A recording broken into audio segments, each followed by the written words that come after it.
Because I know it's worth. I know it's worth.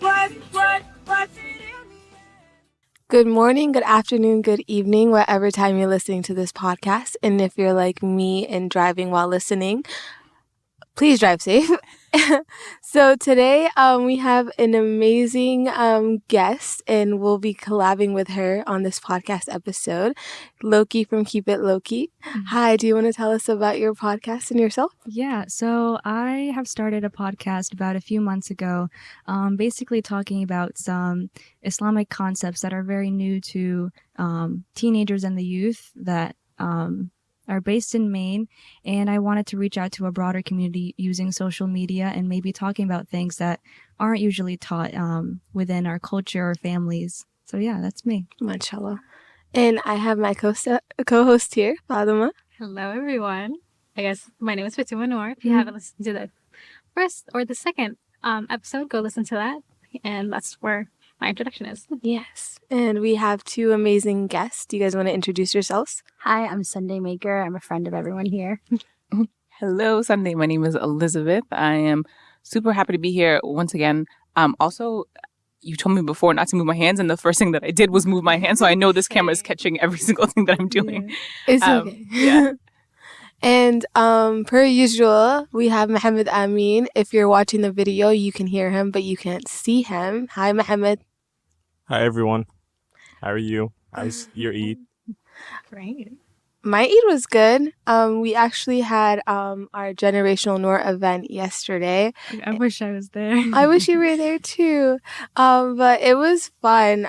We had a lot of kids that showed up. We had rides, and inshallah, hopefully we can have it throughout May next Eid. We'll have it in Portland and Lewiston, and it just made people happy to just be, the community together. Allah Mubarak. I think it's really amazing what you do for the community and bringing people together. Thank you. That's kind of been the goal, the one goal, because growing up I realized our community was very divided, not like it's the Muslim community as a whole, but the main community too, and just like it's needed, like these spaces to bring our community together, no matter like what color, creed, background, just, unity, because we're one ummah at the end of the day. Definitely. Yes.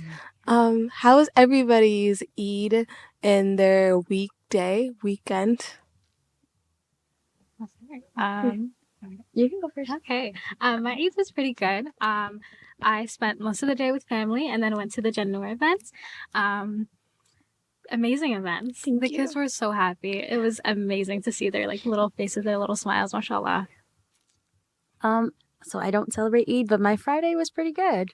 I wish I was able to volunteer at your event. That would have been amazing. It sounded like it was great. It was fun. I also do not celebrate Eid, but I was at Generational Noor's event yesterday at, is it Seaman Park? Simon? Samard Payson Park. Gotcha. But I mean, I got there and saw all the bounce houses that were being put up, and it was super exciting. And did you tap into your inner child? I wish, but I felt like there were so many little kids that I was scared to hurt anybody. But I was so close to going into those bounce houses. I mean, they were having so much fun in there, but it was just nice to It was like nostalgia, watching those kids have fun and just being being able to just witness it was really cool. Yeah. I wish. Oh, sorry. Go ahead. I was just gonna say, I wish you had stayed until the end. I kicked the kids out, and we were like, older people, let's just do one for the one time. I saw your video. That was so cute. Please tell me there's a video. Is there that part? Oh, yeah. Okay. I'm gonna live through it. Okay. I'll show you later. I love that. I love that. I think it's just so beautiful. Again, that you have that community and that people that did not used to grow up with that kind of community, or people that look like them, that practice what they practice. Especially in Maine, we don't have that kind of development yet in terms of BIPOC organizations. We're getting there, we're developing, or Islamic organizations like that. So I'm very thankful for that we're able to evolve. Yes. Oh. It's very needed. So I think evolution is definitely needed, especially in our communities, because I feel like we have all these organizations that are working together. Not the Charles Darwin, though. No. No, not that one. Not that kind of religion. No, but it's just it takes all of us at the end of the day because we want to make our community better. But one person can't do it. We just gotta work together. So inshallah, it'll take time, but we got this. We're all in this together. High School Musical reference. Yes. So enough about me. Let's talk about you guys. Who are you guys? Where are you guys from? Where did you guys grow up? Just, background stuff. Yeah, I can totally go first. I am a Portland native, but born in Khartoum, Sudan. I've lived in literally Portland my entire life. I went to Portland public schools. We were actually talking yesterday about the Portland and Lewiston rival, this fake rival, which I still till this day have no idea about. But just seeing like Lewiston kids like go off and be great and create these organizations have been like the highlight of growing up in Maine, and also like the Portland kids as well too. But yeah, I went to Portland public schools, Catholic school, like we were talking about earlier. Fell in love with theater. Decided that I was going to be a theater major, really because I was being rebellious. But still, I love storytelling. And at heart, really, I think that inspiration comes from my grandmother. And so it felt like that was the right directions to go to. And then just to kind of bring it together for me, I worked at the Immigrant Welcome Center just to kind of give back to my immigrant community, which has been really great. Yeah. I applaud you for that because my mom is forcing me into pharmacy, but it's okay. We got this. Similar to Elizabeth, I grew up in Portland. I'm also South Sudanese. I was born in Cairo, Egypt, but I grew up here in Portland most of my life. I also lived in the Midwest a little bit. I'm currently a student at USM studying political science. That's where I met Amran. And I've also been really involved in like musical theater and like a local singing group in Portland, and that's how I met Loki. Loki? Yeah. Well, I'm 19 years old. I immigrated here from Iraq when I was 4. We first went to Georgia, but that didn't really work out. So we came to Maine. Government benefits, Food stamp is very useful here. I immediately just clicked with people at East End, if you guys know that school. Seeing other Arabs that look like me, and from there as well, I joined the choir that I had mentioned before, which have Elizabeth and Sunday. That's where I met them. And from there, I tried to connect with my community, joining programs that help make Portland a better place. Thank you. So you talked about growing up in Maine. All of you guys grew up in Maine. What barriers did you face? You said you did choir. What led you to do choir? What was your journey? Yeah. So, the producer at that time, he first reached out to my older sister because she was in high school. And so that's how he recruited people through high school. And so she told me about it because she knew I liked to sing and I liked to do, I always wanted to be a superstar, the next Hannah Montana. And you get the limo out front. And so from there, we joined that program. I think I was 7 when I started. So I'd been in that program for like 12 years. And from there, he obviously allowed us to reach out to like different organizations. I met a lot of friends because of that. We traveled because of that.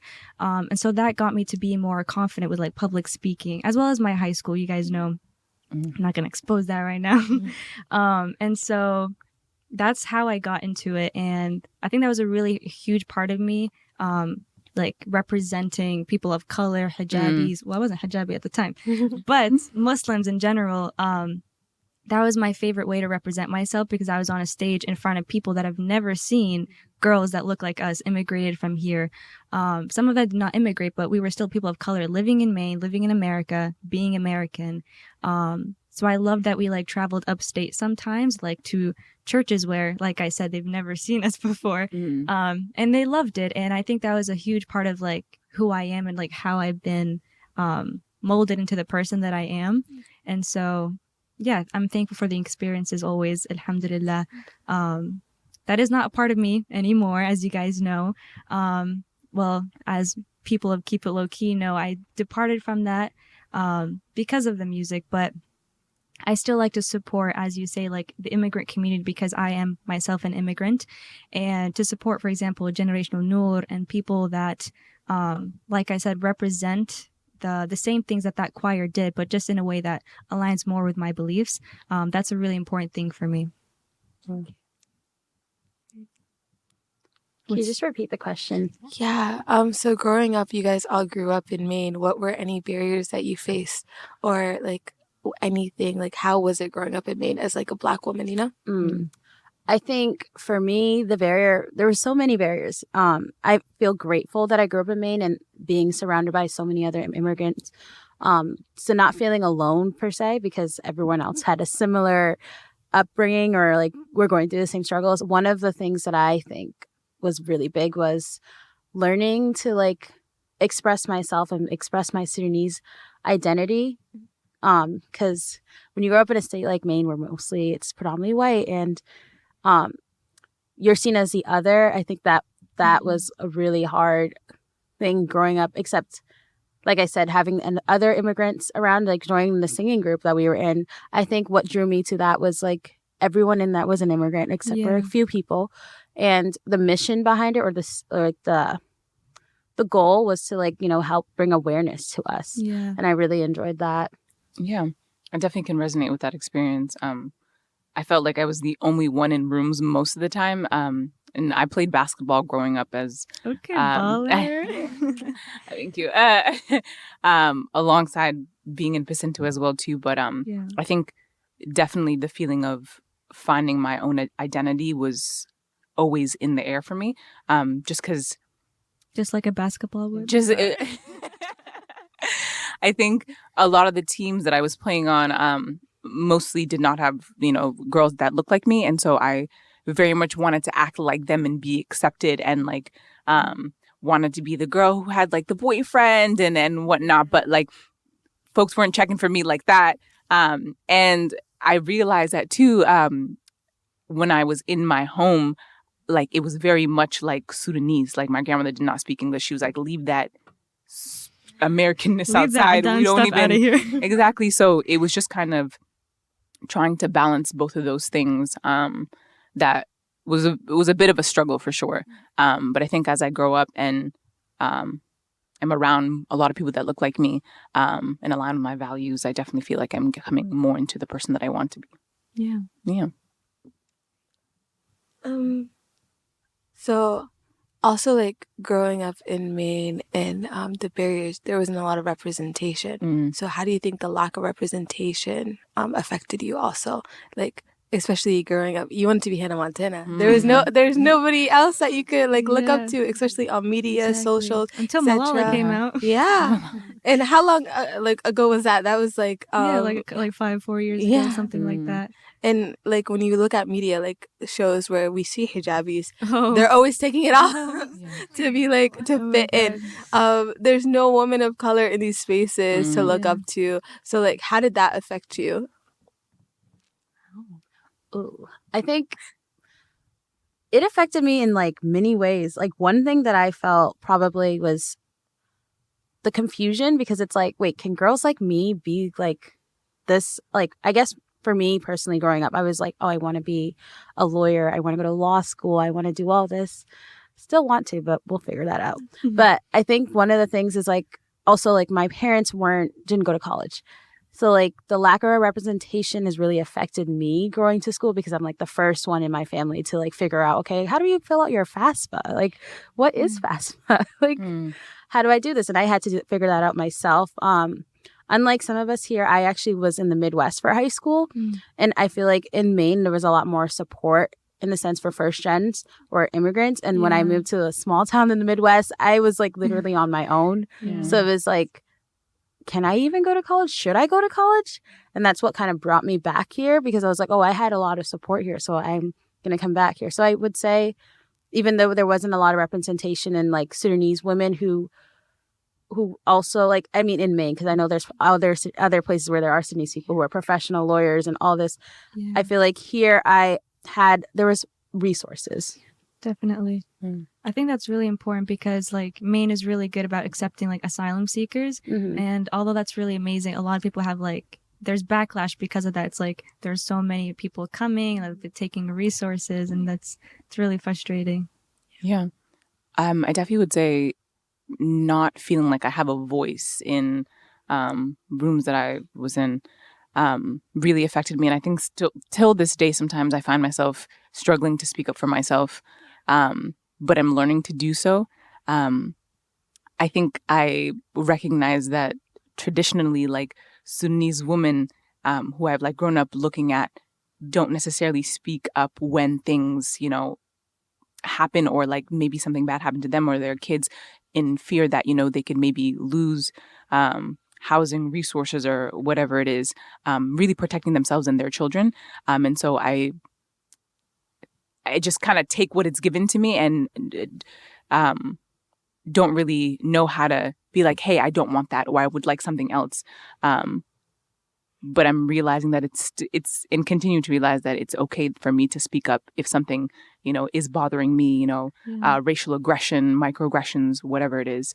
But I do find that I can speak up for other people and not myself, which is still a thing that I'm contemplating and thinking about. But yeah. Do you think it has anything to do with, like, if you did speak about it, like people would go against you or say that you are speaking about something irrelevant, or like you wouldn't be accepted because of that? For sure. I think that growing up in the United States, and in particularly like Black folk, when one Black person does something, and if it's like bad or whatever, everybody is at fault. Every Black person is at fault. And so that for me, I've kind of like personalized and put it on my back. And it is like a fear thing sometimes that I'm like, if I do something or say something bad, or even if I stand up for myself, I could potentially put somebody else in harm's way. And it's detrimental to myself. Yeah. There's, you know? like a lot of pressure on your shoulders. Oh, for sure. I don't know if you guys can also speak on it, like the fact that we represent an entire religion, for example, just because of the way that we dress, like, and like the color of our skin, everything that like you can physically see on the surface. One mistake, you label a whole entire demographic. And that's really scary as Muslims, for example, because, you know, imagine you are a Muslim Black woman. You got 3 minorities against you already. And then say you make a mistake, or you stand up, like you said, for something that happened, then you are painting a whole entire image for Muslims. And we already don't have a good rep for, you know, September. But let's not talk about that. Can we get that out? No. But it's important. It really is. No, I think bringing that up is important. Because like I remember growing up, how old was I? I was young. It was in elementary school, and like there was that stigma of like, oh, like that was a time where I stopped wearing my hijab because I didn't want to be like labeled. Wow. And like I was just because there was a time where there wasn't that many. Now you think of Lewis and you think of the Somali people, you know? But back then there wasn't that many. And so I just wanted to, you know, fit in around with the people around me. And I was like, okay, how can I do that? And then you think of it like as a Muslim, as a woman, you're labeled a certain way now, because like it's easier for guys to like kind of just, you know, fit in because they're not outwardly Muslim, you know? But no offense, Muhammad. But for a woman, you're outwardly Muslim, you're wearing a hijab, so you have to like act a certain way. And like I remember there it was government class where they were talking about Islam and like they were talking about like history, and then he asked me a question specifically, and I'm like, you're the teacher, shouldn't you be teaching? Like, why are you asking me? I can't. You represent this entire religion. I'm like, I'm not here to speak for my whole you know, religion, my whole sex, like that's not me. So it was not like having that burden, like looking at it as a burden at that time, and being like, why do I have to speak up for everybody? It's a fear, you know? Did anyone here struggle with identity? Like trying to identify yourself, like, because like, so I'm South Sudanese, and like, but to a lot of white Mainers, they don't know what South Sudan is or Sudan or that I'm African. They just think I'm African American. And when you brought up like your government class and they're asking you a question of how you feel about a certain, I remember in high school in history class being asked about like my input on slavery or on the Black experience in America, and it was like, but like it was really a struggle for me because I'm like, wait, but I'm Sudanese, like my struggle is a little different. Like I'm taking away from you're taking away from my identity, like by like not. Yeah. So I don't know. I just had to bring that up because that just reminded me of that similar experience, I guess. Or like 9/11 comes up, they all look at you. This is your fault. Like, I was a baby. I couldn't even walk. Like I wasn't born yet. Oh my god. No, identity is so important. Especially growing up, because we're all grouped together.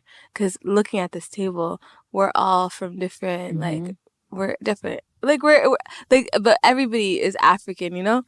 Oh yeah, you're from Africa, or like slavery, like that's like your conversation. But like, that's not my history. You have to look at it a certain way. Where like, Africa's so big that you have to know that there's different types of people there. You can't just be like, oh, everybody is grouped into one. Yeah. But people don't want to learn. And like you talking about that, that's so important. Right. Yeah. I also feel like there's no kind of like knowledge about African slavery history and like the effects of it in our like own continent. And it's always just like, you know, tied back to exactly. You said it's we're on this like monolithic like view and not of course, American history, you know, we don't, they're like, well, who's everybody else, basically. Yeah. So, like, I definitely feel like I had to do some research, like, myself to understand, like, the history of slavery, even in Sudan, that I was like, oh, wow, I didn't even realize that was something that, like, is a thing that happened back there until I, like, searched it up. But history is very whitewashed. Yeah, you for just sure. learn it from one lens. But there's so much history that, like, I had to teach myself, especially even about, like, me and like Somali people. Like there's so much that I didn't know. Were you born here? No. So I was born in Kenya. Yeah. And I came here when I was around like 2, 3-ish. Oh, that's very young. Yeah. Wow. Yeah. I don't know. Yeah. What's your experience with like how you learned history about your past, your country? I was born here in Maryland, so but I did grow up with my parents and like my uncles and aunts telling me about Somalia. But I did have to like at a certain point go look for my own information, go look for my own things. Can you guys hear me? Yeah. Okay. There we go. Yeah. So I at a certain point I looked for. I think it was the same time I was looking for my religion. I also I was a certain point where I think like end of middle school going into high school, I looked into my religion and my culture. It's like, okay, but who am I? And that's two different worlds exactly. too. And you're like, and they clash a lot of the time. They clash. So I just like trying to figure out what was cultural, what was religious, and who I was. That's definitely a topic. Like I'm sure we were talking about this earlier about how Christianity falls into the culture and like people judging you on the outside, or as Muslims trying to like take apart what is culture, what is religion, and which one do you prioritize. Obviously as an Arab, like there's like cultural norms that kind of fit into Islam, but like when you think about like the surface, when you think about the intention, the root of it, it's not always actually based on Islam. It's more just like fitting you into that box of like, you have to be good, you have to be pure, like we need to get you married, you can't do any of these things. And so that's kind of similar to yours, like understanding what is the juxtaposition between Islam or religion in general and like culture, what your family teaches you. I saw a TikTok recently that said, love TikTok. For Muslims, right? For Muslims, what if we grew up hearing what would Allah think, what would God think, instead of what would other people think? Yeah. What does the dunya think? What does the dunya think? What does your culture think? That those things don't matter. Yeah. Definitely. So, sorry, I got distracted by the guy with the camera. Yeah. I'm like literally trying to look at you like there's nothing going on. So going back to the conversation, Sunday, you kind of brought it up when it came to college. So being a person of color, I grew up in Lewiston, but it was very hard for youth of color to like pick colleges because they were always looked at as like, oh, not worthy enough. Or like when they're applying for like, I remember someone was applying for like an Ivy and they were like, you sure you want to apply? Like you sure you can get in? Yeah. And it's like that mindset of like, okay, maybe I'm not good enough, or like a lot of like these students are not getting these resources because of their background, or oh, you grew up in Lewiston, I don't think you'll get in, not their grades, but like the color of their skin. So what was your journey of like going to college? Were there any like barriers of picking colleges, picking majors? Yeah. Also, what is your major and what made you choose it? Yeah. My mother. Okay, well, for me, I actually really love literature. I like poetry. I like writing, and finding the intersectionality with like religion, for example. You guys know it's all I do. But obviously, you have to think about your family, and like sometimes there's like a part of me that wants to rebel against that because, you know, kind of like similar to what you said, like rebelling against like what your family would want you to do, and studying what you want. But I had to think about, for example, I know that when I grew up, I have to find a career where I can provide for my mom because it's just me and my mom, you know? And so thinking like that, that led me to pharmacy and like studying biochemistry. Trust me, guys, I am not a math person. My friends know that, but you know, I'm trying to find the connection between that and like religion, making it sound cool. Like, wow, God created this. That's the only way I can find it interesting.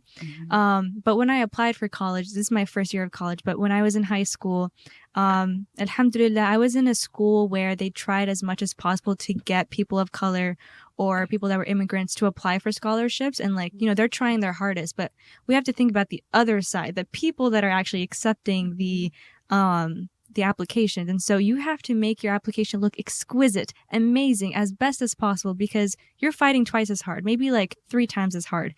And so I tried my best to make it, you know, because I love literature, trying to make it sound poetic, make it deep, whatever. But I'm like someone else, like, no offense, Isabella, but Isabella, she would write something very simple, but because of her background, her education, and like all the programs that she afforded to be able to do, that would make her like, that would be easier for her, you know, that GPA because of her SAT classes that she was able to take in the summer, that helped her, you know, elevate herself where, like I said, we have to try like 3 times as hard. I think I definitely am using the immigration card, the religion card, you know, immigration. I was born in a war zone. Wallahi, I was. Habaniya, if you know, you know. But that was my experience with it. And alhamdulillah, you know, the more you represent yourself and you're confident, like, this is my religion, where I come from, the right scholarships, the right institutions will try to support that because they want that, but not every single Ivy League. Yeah, I mean, so my basketball coach was the one who helped me out to sign up for college, and it was, I think, just USM basically. I think I just floated through school because there really wasn't support. They was just like, hey, we brought you to this country so that you would have a better education, but no support around bettering the education or helping you support or just like advance. But also recognizing that I grew up with my grandmother and her education was probably at a middle school like level. But my grandmother was also one of the smartest people I've ever known in my entire life. So anyway, I felt like going into college, I didn't really necessarily have a view of really what I wanted to do. I got in there, I took one theater class, and I was like, "This is it. This is it." I enjoyed the class because I'm going to be a theater major. Oh my gosh! Remote theater project. Remote theater. Oh, if you know, you know. Oh my God. But I really enjoyed it. But I don't. Now that I think about it, I also was rebelling against like my family members being like, you have to be a doctor, you have to be a nurse, you have to be an engineer and whatnot. And I'm like, I don't know what to E do. equals MC squared, right. And it was just like, I understand where they were trying to set me up to have to be able to support myself later on. I understand that now, but before, like, I was too immature to get to that place. And then after graduating, you know, college, I really was lost for what I was going to be doing. But definitely knew that I wanted to give back to the community. And so now that I'm pursuing a master's degree, I feel like I have a clearer mind of what I want to do. Oh my, college. I could talk about college all day. So I'm still in Please school. let's start from the beginning. So your first question is what my major is and why did I choose it? So my major is political science. Part of it is because I knew that when I was younger that I wanted to go to law school eventually. And like I looked up like what are undergrad degrees? Like I actually did research on my own of like what are the top like undergrad degrees that most lawyers have? And a really big one was political science. And I was like, oh, well, I like talking about politics. I was really known for being very political and vocal in high school. And I love history, and that ties in the two of them together. So I was like, this is the major for me. Like, this is my thing. Going into college, that's what I thought. I was like, this is it. But then my college journey has been a struggle in so many aspects. Like, I actually do question, did I pick the right major? Because what I thought, what I wanted at 17 is not what I want now at 24 years old. Right. It's kind of crazy they expect you to know that, though. Yeah. But going back to like applying for schools and everything, like I said, I was in a small town in the Midwest trying to apply to schools, and it was a mix of like feeling lost with so many things going on in my life personally, and then having a guidance counselor say, are you sure college is the right choice for you? Like, maybe you should just go to a community college over there. And I was like, why do they always assume that like every person of color who wants to go to college should just go to community college, which I'm not knocking community college. I actually, now that I think about it, maybe it was a good idea to do. But thank you, Janet Mills. It's free. It is free here in Maine for those who graduated after I graduated high school. Yeah. Never mind. But I think it's been a journey, and I'm still working through that journey.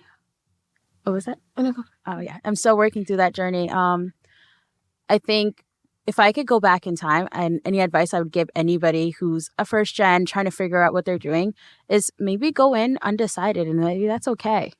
And then just figure it out as you go. Some of us know what we're going to do and we stick to it, and that's amazing. But I wasn't that person. Yeah. It was, for a moment, I was like, are the community colleges getting money from the high schools because of how much they would push it on us? I'm like, are you guys getting paid? Like, what is this? Yeah. Put the money back into my pocket, please. Oh my gosh. Exactly. I finished college just last fall semester, but going into college with my high school guidance counselor, I remember her telling me, you'd be lucky to get into the school. And it wasn't even an Ivy League school. It was like, can I say the school's name? Yeah. Okay.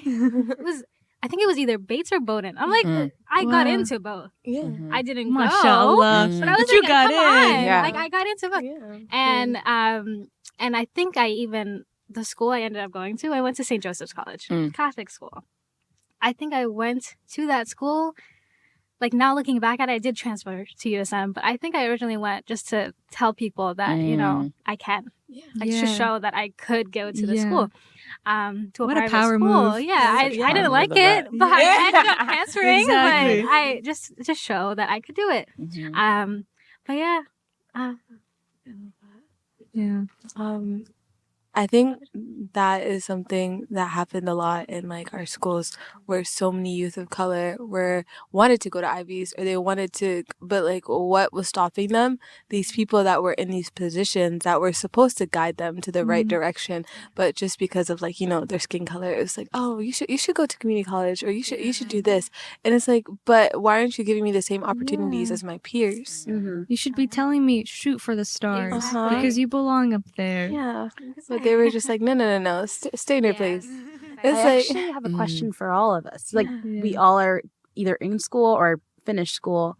How do you feel like your own families or your community has supported you? Not just like the school guidance counselor, but like, I feel like it takes a village to raise us. And like, where did that support come from, or other support come from for you to finish through school? Or how did you feel about your family's support going to school? Let me add my 2 cents if you guys can Oh hear me. yeah, we can just a little louder. Better? Yeah, Yes. there you go. Okay. So yeah, this I guess connects to what Amran was saying earlier, and with Sunday's new question.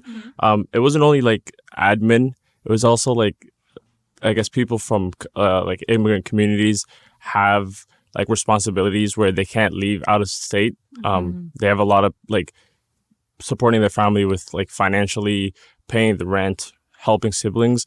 So it's not only just admin stuff; it's the fact that I can't leave the state because my parents depend on me. Yeah. So just wanted to add that in there. yeah. I'm a Muslim girl. My parents are strict. I remember I wanted to leave the state, and my mom was like, "Wir ar." I dare you. And I was like, oh. So I started off at community college for 2 years, just to get the feel of college, but also kind of just like show her that I was an adult and show her that I was like trustworthy and she could see. And then I remember I went to USM. I lived on campus, but like I didn't tell her I was leaving until like the day That's before. an experience. Yeah, I was like, I wonder how she's gonna react, but we're gonna do it. We're gonna take the pledge. Bismillah. Bismillah. I was gonna add that like much of us on this table like had to take care of our family members. I think at the age of 13, I was giving my grandmother insulin, like literally giving her shots twice a day. So me and my sister split that up, but literally the thought of leaving the state of Maine was like completely off the table because it's like everybody was telling me like, how can you do this to your grandmother? Why would you leave? Like she brought you all this way, like the guilt tripping that I was like, if I leave, I'm gonna like this lady's gonna die. You know what I mean? So it was just like the complete and utter just like guilt and like feeling like I cannot go anywhere. And it definitely has translated. I still am trying to like let go of it. Like my grandmother is no longer alive, bless her soul. But I'm still feeling like I'm trying to be like, hey, I can leave, I can branch out, and it's totally fine. But I think it was just always in the air. So a lot of factors that definitely happen. And just like the bare minimum effort from like high school like guidance counselors. I feel like the day that I was leaving school, they were like, "Oh, where are you going? Like, what's your plans?" I'm like, I don't know. Like, I really don't know. Weren't you supposed to guide me? Yeah, Guidance exactly. counselor. And I totally understand that they're dealing with like hundreds of other kids, but I mean, I don't know. Like I felt just this like revolving door of like confusion anytime I was continuing school. That goes back to the system. Like if it's not working for the people that it's supposedly built for, maybe you should change it. Like if half of us students are like struggling and not like do something. Do something. Absolutely. Especially it's always the youth of color that are always like put on the back burner. And it's like, oh, I don't know. Where'd you go after school? Like, where are you going for college? What happened to that student? I'm like, you didn't help me, so I'm gonna have to help myself. But can I ask, what like if you have siblings, where are you, and like how'd that affect you? Because we're all women. Like where are our siblings? No. Like in the order, because Eldest daughters, man. How are you? Oh my god. Yeah. Wait, are you a young baby? No. I'm the eldest. I am the mommy number two. oldest. Am I the only baby child here? I'm also the baby child here. Oh my god. We just have a prayer for the older sisters. I know. I'm hearing y'all. May Allah reward all of the older sisters who are play as an example and are basically like second mothers as well as older brothers. I don't really know what they live like, but my older sister, I love her so much. If you're listening to this, I love you. But she basically raised me. She taught me all the things about self-esteem, femininity, strength, standing up for yourself. I think those are really important qualities that the youngest sibling in my experience, I was the forgotten one. I feel like, my brother, he's the middle child, but a man in the Arab Muslim community, Habibi, no, don't carry that. I love my brother as well, but I feel like having been forgotten about, like, because, like the mother, she's like working tirelessly for the first two kids. By the end, she's like, you know what? Do what you want. You can go out where you want. You can go, you travel, whatever. I don't care anymore. Alhamdulillah for everything. But I think she does have a high expectations for me, my mother. And I think to answer your first question about the support that I have, I think my mother is my biggest supporter. And obviously Allah subhanahu wa ta'ala, he's always supporting me and entrusting in him for my decisions because, sometimes you don't have everyone else around you. Everyone's focused on their own education, their own life. So that is like what's kept me going. That's my community, my Muslim community and my mother. That's awesome. Beautiful. You're beautiful. That was amazing. Okay, so The reason I brought up being the eldest sibling is because you said you had to give your grandma shots, right? And it's like that burden of like, okay, I can't leave because I have someone depending on me. And then it also brings it to like the eldest sibling syndrome where it's like, oh, the way that you act is how your siblings are going to act. Or what you do is what your siblings are going to do. So like if you leave for college, everybody else is going to leave for college. So did that also play a part in like where you picked school? St. Joseph's, where is that? It's in Standish. Standish, Yeah, but so still in it's Maine. Yeah, it's still in Maine. Yeah. It's still in Maine. But I think I didn't leave Maine because I knew that I am the eldest. I also work for my dad, so I am his eldest daughter with all the responsibilities of a family and his employee. So I couldn't go anywhere even if I wanted to. But I think, alhamdulillah that I didn't though. I think my college experience here was amazing. So And that's where you met me. So Exactly. that's really important. That's the best part. All came full circle. Alhamdulillah. How about you, Sunday? I think being the eldest daughter, it was definitely a struggle because I did leave home and I'm far away. I'm like halfway across the country from my family right now. And I think it was hard because I wasn't just the oldest daughter helping with younger siblings. I was also helping my mom translating papers. I learned how to write a check when I was like in elementary school. By the time I knew how to read, I was just translating documents. Like my mom's like, you're going to learn. And I think it only really benefited that like I already was like a natural reader. Like I loved reading. So like it helped. But like I shouldn't be translating people's documents. And I felt like for most of my life, I didn't put myself first or what I wanted. But my mom really is big on like education. And she knew that like I needed to leave to like really branch out and to succeed in life. So like I think that's the only reason why I was able to leave is like my mom values education so much because she never really got to get that education. So like to have her daughter get an education and have that, why would I be in the way of that? Like she can have something I never had. So my mom was very big on that. That's awesome. But I think the other thing that I felt was guilt all the time. Like like, especially because I feel like I'm struggling through college and like, was it worth me leaving my family if I'm struggling in college? But like everyone struggles in college and the guilt is normal to feel. But I think I just have to remember where I'm trying to go. Yeah. Big picture. The end goal. Yeah. I've always had a dream of like going to a different state, for example. Obviously, Islamic country would be cool, but I don't know if I can like manage that. But like, for example, I always wanted to go to like Florida, California, Texas especially. I've wanted to go there for years because like I said, Maine did not have that like Islamic development, you know. I forget his name, but may Allah bless him. But in Minnesota, like maybe like 2 decades ago, he started like the first Islamic organizations, and so from there you can see Minnesota has like wudu stations, like ablution rooms, like within their colleges, or like they have like a Somali mall. Like you would never see that in Maine. Like come on, I wish. We just opened up the halal store next door. So that's why I wanted to get away, you know. And I'm like, as soon as I go to it's time for college, I'm going to a different state. But I kind of like, for example, I look up to people like you, Amran, because I knew that if I leave the state, then I would not be one of the people that could help the state, you know, and like maybe further educate people about Islam, being a person of color, immigration, continuing the work that Peace Sintu would do, but like in my own way. And so like, for example, starting that podcast, you know, we're putting Maine on the spot. MashaAllah, there's people listening from like all over the world, and to be able to represent that like in the Northeast, New England, you know, that's like one of the widest parts of America. And we're the most Northeastern like state. And so I wanted to do that work here. I wanted to like help, for example, Iman, you guys know Inan. If she's listening to this, we love you. Hi, love you. But she like was like also one of my biggest like role models. I really looked up to her because of like the work that her and her friend and her sister, everyone around her in that community, representing the Arabs, representing people, like I said, immigrants. I want to do that work here. So I don't know, maybe I'll move soon, but I don't think I will be anytime.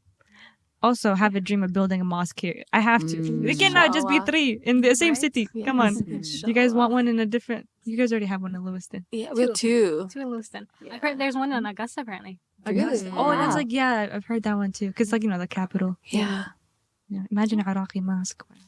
What should we name it?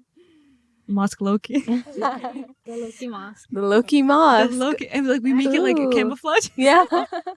Oh my god. Nah, that's when people are gonna start thinking we're up to something. Or clear mosque, like glass. Oh, Wallahi, you're not gonna Glass. believe me. I've always wanted to do that. Like glass, A like glass? a mirror, not glass, because then you Oh, could see yeah. in. Like mirrors on the outside. There's like this new like Saudi Arabian like square building. Whoever has seen it on TikTok, you've seen it, but it's like literally just a glass observatory. But I've always liked that minimalistic stuff. I've always wanted to build a mosque. If any of you guys listening, people from all over the state, please text me like Or actual the country. like country. Well, they would need to be from the state, right, to help me They build a can mosque. always They'll come here. support. They Not help state, support. country. You're right. I meant to say country. Actually, I thought you meant the world. Please text me with actual genuine resources to build a mosque because I would love to do that. We need some architects too. My college application, it was about architecture and engineering. I was like, I'm gonna build a mosque one day. Yeah. Actually, I wanted to bring up one more point. When you were talking about applying to college earlier and talking about your struggles growing up or being born in a country where it's war torn, I Yeah. actually personally try to draw away from that because I felt Really? like I just felt like it wasn't me. Like talking about my family's struggles of coming to the United States because of the Yeah. war and everything. I'm like, but I grew up in the US. I didn't see Yeah. that. So it really felt like it was fraudulent to do that. Really? I didn't like that that's I wouldn't all. want to disagree with that, but I'd let you finish. I personally just felt like it was like you're not expecting someone else to do that. They don't need to Yeah. talk about their family struggles to get into school. Why do Yeah. I have to talk about my family struggles? And it's kind of like a trauma porn, I think. And I Trauma don't porn. like that. I love that term because we were had put this into that. conversation Wallahi, we were put so into long, that. I remember. Because of that choir, you should talk about it as well. You go first. I go You- first. you're- Okay. you're I'll speaking. set the foundation.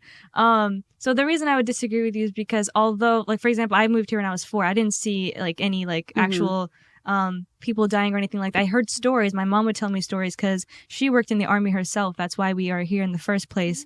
May Allah bless my mother. She is so strong. Allahumma barik.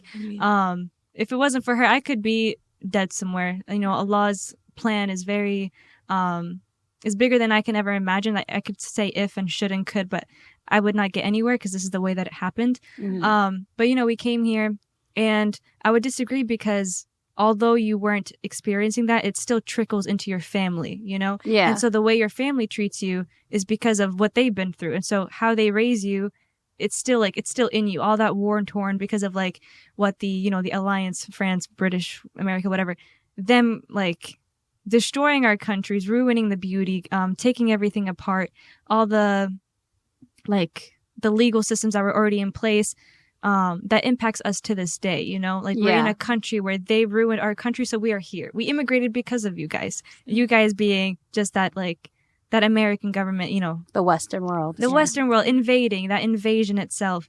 And so although I wasn't ready to speak on it, so that's where that trauma porn comes from. Like being in that choir, or like I said, I joined a lot of programs because I wanted to be more involved in Portland and Maine. And so obviously you find yourself like maybe on newspapers because you see, Arab hijabi, let's take a picture of her. So that's where that term comes from, because it's like, and I was the only hijabi in Pisintu at that time because everyone else had left. It was just me.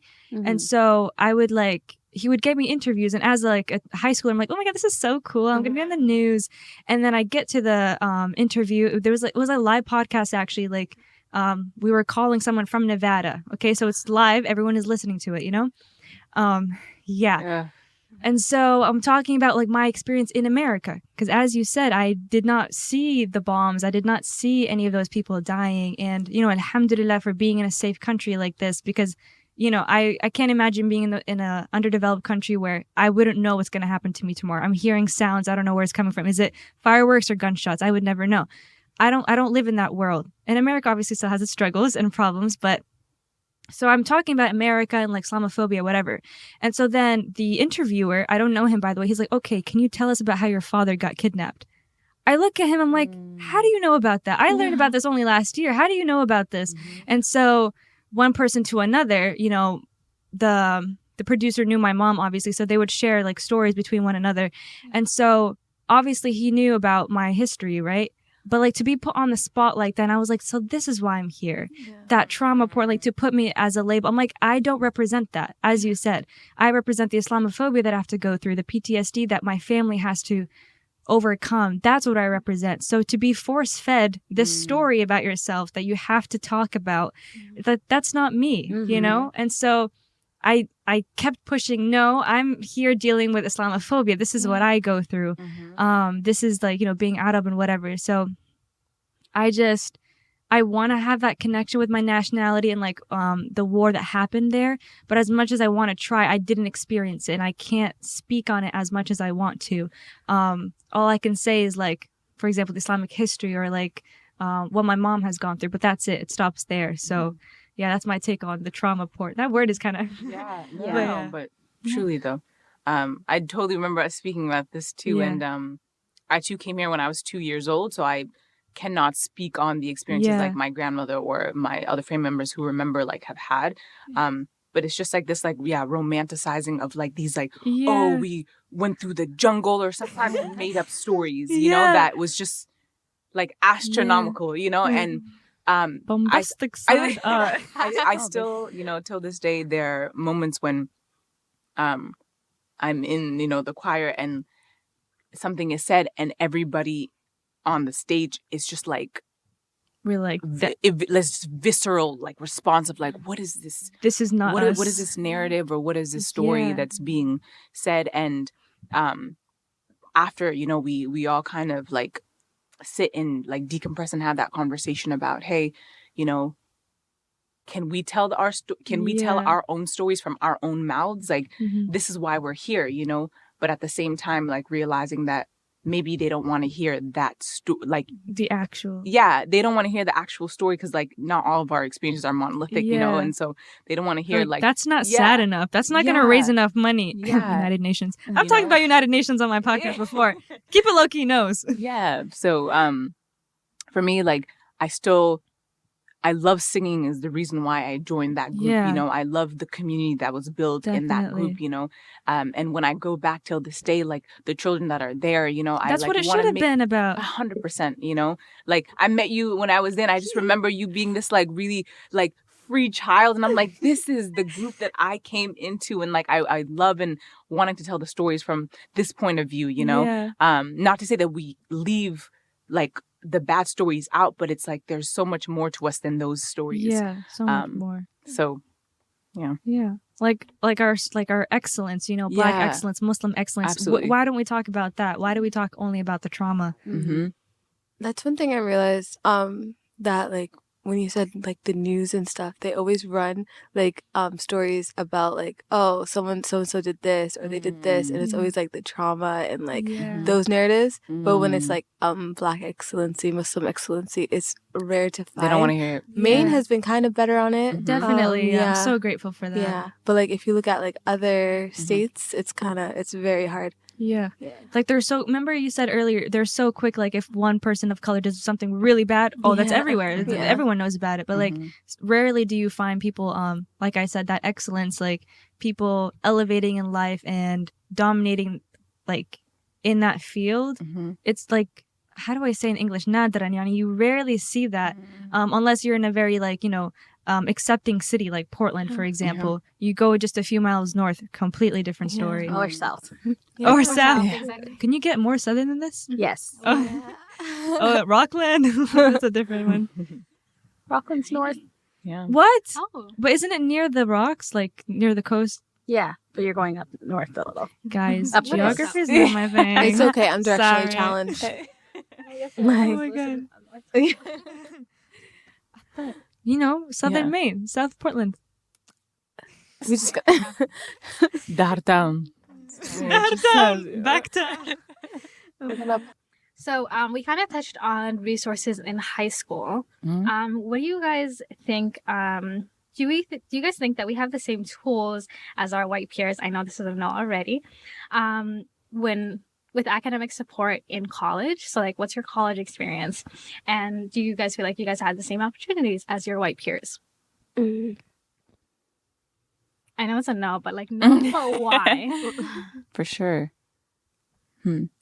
I would say in terms of, and this is not like all of these white students, but the folks who I knew had their parents to for that support. and then also there was this level of financial literacy that I felt like were ingrained to folks at a younger age, that I had no clue about, learning about loans or how to, again, apply for FAFSA, that I felt I was really in the blue for, where I felt like my, white student counterparts basically like had that in check and had that support from their parents because they had gone through that. Yeah, no support there. So as I had mentioned, when I went to a high school where it was very small, there was only 400 people in it. And so they really worked hard on like getting you to college. It has like 98% college acceptance rate, which is really great, obviously. And so the counselors really did help with making sure that you get your applications done on time and encouraging, people that come from minorities that live in those margins to apply for those scholarships. So I guess I'm very lucky because I am younger than you guys. So like, the environment, it did change because they were realizing, okay, we need to be more supportive. But the school only did so much. So like when you finally do get to college, it's kind of like throwing a baby into a pool, letting them swim on their own. And so I did have to navigate that. Like still, I'm like, if I hadn't had a mother who did go to USM, I would not know what to do. So I'm thankful for my mom, right? But like, what about other people that just did not know what to do? And so it was supportive in high school, but college, when it does matter, I felt like I abandoned because of that. I can agree with you 100% on that. My experience with college, I feel like I was thrown into the wolves, and I was like trying to navigate everything. From having, I think, even advisors who weren't as helpful of like helping me figuring out navigating like picking courses and like how to make a timeline for graduation, and meeting with a professional or like a major advisor, and having, I feel like the lack of support there really like took me for a spin, because I was like, wait, I thought you're supposed to help me with this. And they're like, no, you got to figure this out on your own. And some of my peers had parents who've already gone to college, and they could be like, okay, well, I can help you like with picking classes and making sure like this is what your schedule should look like and stuff. I had to figure that out all on my own, and it's been a struggle. We had that conversation, you and I. Yeah. Yeah, it's a struggle, definitely. Especially with like the counselors, like it's their job to counsel you. Going back to our conversation prior, but we have to like look up to each other and talk to our peers and be like, what'd you take? What'd you do? How'd you do this? Yeah, like we have to like, scavenger hunt like our resources. Right. And what worked for one person doesn't always work for everyone else. Or even the like financial aspect of it. Having some peers who were like, I don't have to work. I just go to school and that's it. And now it's like, oh, I have to work, or I won't even be in school. So or I can't live. Yeah, exactly. And so that's also another thing. And I'm like, oh, I kind of wish I had that luxury of just like, okay, you just focus on your classes and you go to school, and then after you graduate, then you can start looking for a job. But like, I have to work my way through school because that's just my reality, and I just got to go with it. Yeah. Okay. Going off of that last question, what do you guys, or what were your experiences finding internships and like opportunities out of school? I had to do that on my own. I actually reached out to some professors at my school, and I was like, oh, because I thought like in college, I don't know, maybe I got the movies in my head, because I was like, oh, in the movies, like a student will like make friends with one of the professors, and like that would be their mentor basically, and they would help them like, oh, I saw this scholarship. What movies are you watching? I don't know. I thought that happened. Like, I saw this scholarship. I think you'd be perfect for it. Or I saw this opportunity. I think you'd be perfect for it. I didn't have that. I don't have that. Yeah. So like every opportunity I've had, I had to like seek it myself. Like kind of like you said, ask someone else. Like, or I would just do the research on my own and be like, okay, well, if no one's gonna do it, then I got to be the person to do it for myself. And that might not even be the best option, because like, what if someone knows something like, and people gatekeep a lot. Oh, yes. Not even just like real. the white communities, but even within your own, because it's like everyone to themselves, and like you want to make sure you succeed. And out of desperation for that, you might not help your peers, because what if like an internship is competitive, or like college? So I've noticed, like, my mom tells me stories because, she got her bachelor's, Allahumma barik, in biology. So you can see where the push is from for pharmacy. But she tells me stories that, like, she had to find really, really good friends that were actually, selfless like that, because, like, it was all the time, like the white students would always just stick to themselves and they wouldn't help anyone else. Like they would have their own groups, their own group chats. And if you were to reach out, it's kind of like, no, these are my notes. These are my things. Yeah. And of course, everyone's responsible for their own education, but there's sometimes it's so simple. Like you can literally just help me out like one, like little bit. And like with the internship thing, me personally, there was like, the only reason I can afford college, like for example, USM, which was university. I go to community college now, but university was a bit more expensive, obviously. And so the only reason I could afford it was because of the Mitchell scholarship. If you guys know that scholarship, it's like, it's really helpful for people, you know, that are immigrant or like low income. And that's obviously like, that's been my reality for my whole life, you know, food stamp, like I said, very proud to say that. I don't care. Because that's just my life. And a lot of people are like that in Maine. So they have like a lot of events, for example, to like, it's called like outreach, like, you know, so you can get in touch with people in your field. The only hijabi there, and I think I was the only Arab there, there was like, they were mostly all white. Definitely they got the requirement because they were probably low income or something, but I had to like, I checked off all the boxes, you know? And so going there, literally I was standing there, you know, wearing an abaya, so like different from everyone. None of the, like the people, like the, what's it called? Like those professionals that it's like a gathering, like a cocktail event, right? None of them walked up to me. They would walk up to other people. I had to approach them. And so feeling that difference is like, okay, that means they physically from the surface would not want me to be part of their internship program, whatever. So yeah, it was just extra work to like I had to go out and like speak with them, which is okay. But that's the counterpart that you were talking about. It's like I could compare myself to them and feel isolated because of that. I would definitely say there's some folks in the community who definitely supported me in internships. When I got into college, I would say there were a lot of brown and black like elders who I like really looked up to. I was in King Fellows for a while, and I remember my like first week of college, Pius Ali was like, there's this group called Portland Empowered, and you should go interview for them. And I was like, this is like my first job, like, you know, out of high school. Like, I don't even know how to apply to go. That's the best first job. Right. And it was super cool because I was working with other Isn't he like what is he? City councilor. City councilor. City council. Allah Mubarak. And shout out to Pius. Pius was actually like, okay, well, write a cover letter. And I was like, a what? I don't even know what a cover letter, a resume, anything. Yeah. And he's like, okay, well, go online. There's Google. You can search it up.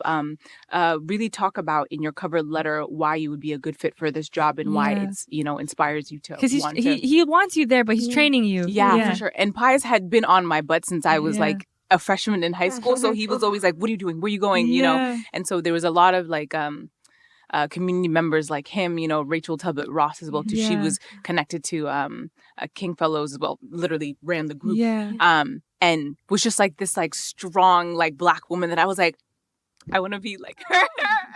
And so really, really having those role models, Decca was one of those people that I was like, oh my God, like the first Somali. Eklas Ahmed. Eklas. Oh my God. I love Eklas. May Allah bless him. Like Eklas also was in Pacinto as well too. Came back and like was really our big sister there. And so having conversations with them and realizing like a lot of the experiences that I'm going through right now, they're going through. And so really being able to speak with them and get that support. Because my grandmother did not know English and like was navigating the U.S. just as much as I was navigating being here. So we completely lived in like really two different worlds. But I really relied on the BIPOC like elders who were in this community already having been doing work here and either went to college here to for that support. That's so important. Having people who look like you guide you because especially having these people in these positions. Like Pius has been like a big, he's on our board. So he's been like a big supporter. Shout out to Pius.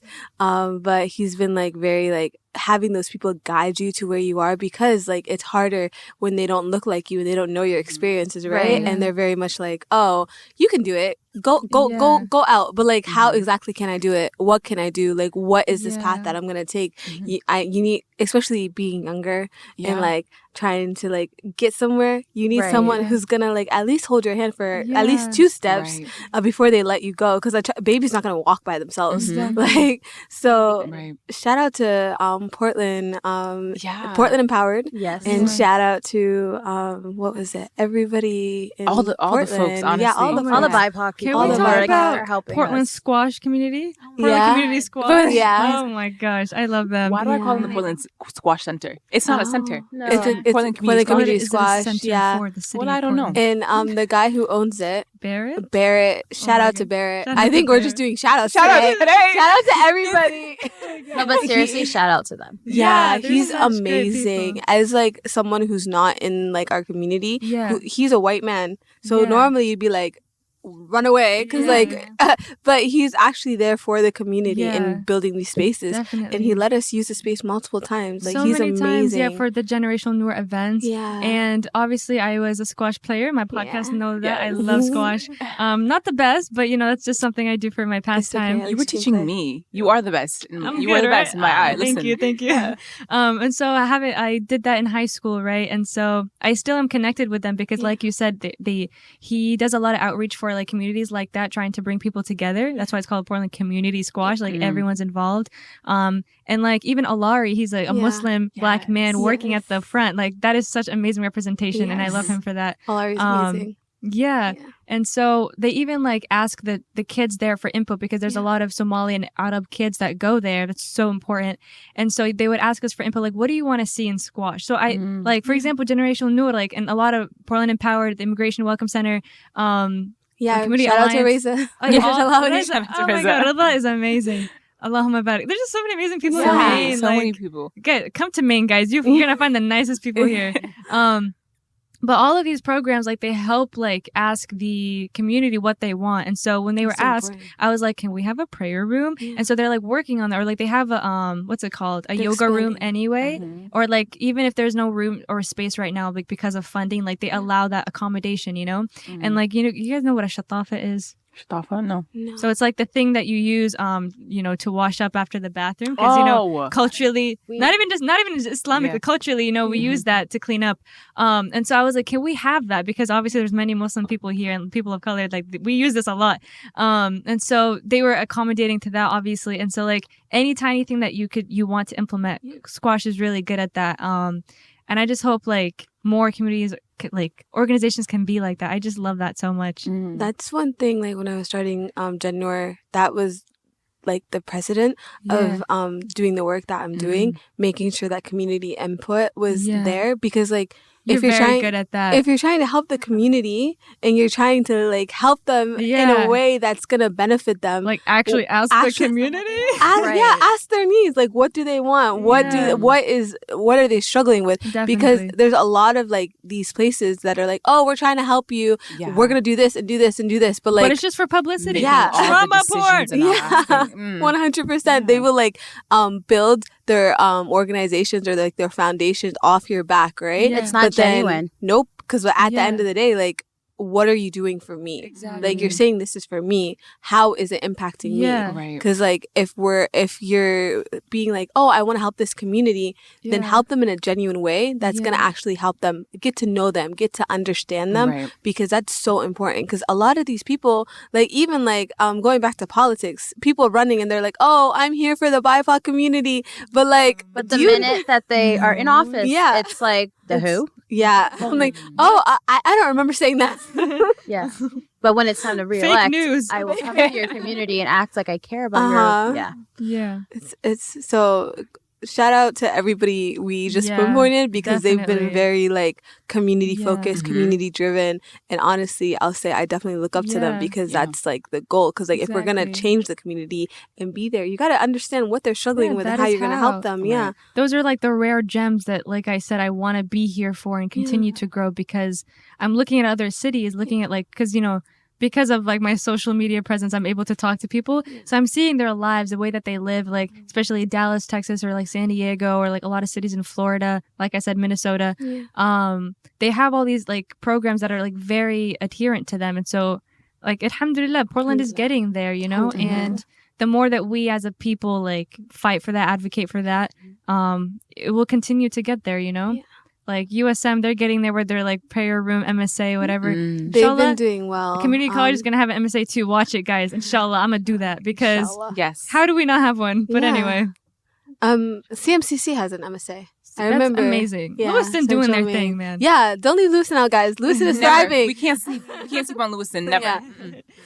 Oh my God. But going back to your question, I'm so sorry for not a tangent. What was your question? It was about internships and internships opportunities and outside. opportunities. Yeah. So we did go having on that. yeah, because these spaces are like we need spaces that are welcoming of Yeah. us. Mhm. Because I did my internship like at what was their name? It was no. Was it Maine my Equal God. Justice? Maine Yes. Equal Justice. And I had Ambreen Rana, who's now a Maine state representative, Amazing. as the Allah person who was like my mentor. Yeah. And it was great because she's Muslim, and like Allahumma she barik. like I was like, oh, she was like telling me like what to do. She was like very hands on. She was like, Yeah. because it was during like a time where we were on like Zoom. So it would be like, but she was very welcoming. Like I could ask all my questions. Yeah. She would answer them. And I'm like, you just need people there that are welcoming of you, but not using you as trauma porn Exactly. or Right. using you as a token. Because you can feel that when you're like that token Definitely. person. Mhm. You're the only person being photographed. Yeah. Someone was telling a story of how this kid, he went to the school, right? Yeah. And they would always send him outside. I saw Wait, that. wait, for- On TikTok. send him How where? horrible. they would always send him outside, and he'd be like, "Oh, I get to play outside so much." But like, they're always just video, like whenever they would do tours. I was on the show, but yeah, that was horrible. And he would like be Show. like outside with like God. kindergartners. Yeah, I just That heard actually about it. happens. I It swear that happens. happens to me a lot when I went to, I'm not going to expose the middle school. That would just be mean. But they would like, pick ambassadorships, or when people would come to see if they want to donate to the school. It was always me and the same other people of color. It was just like me, a Somali girl. I'm basically Somali, right? Yeah. Yes. Ilahi kabsa. There you go.